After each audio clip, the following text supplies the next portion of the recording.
It may look like a bit of a jumble sale, but don't be fooled. UKIP might not have a lot of money or a sophisticated party machine, but they've come a long way in the last year or two, and they think with him they can go a lot further. Nigel Farage and his party are on course to win the European elections in May. It will be the first time in 100 years that a national election would have been won by a party other than Labour or the Conservatives. If we get this campaign right, then on May the 22nd, we can cause the biggest political shock that has been seen in modern British political history. We can cause an earthquake on May the 22nd by winning the European elections.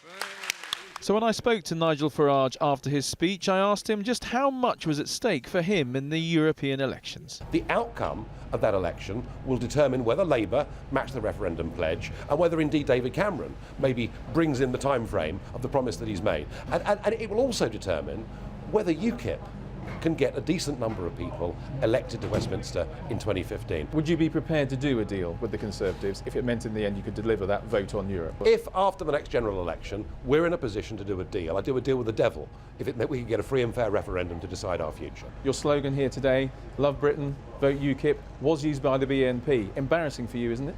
The Union Jack was used by the National Front. We haven't burnt all of those, have we? We still fly the It's a bit different to have a slogan. We are claiming, right? We are reclaiming the concept that patriotism and pride in who you are is not something extreme, is not something to be sneered at. We, as UKIP, now own that.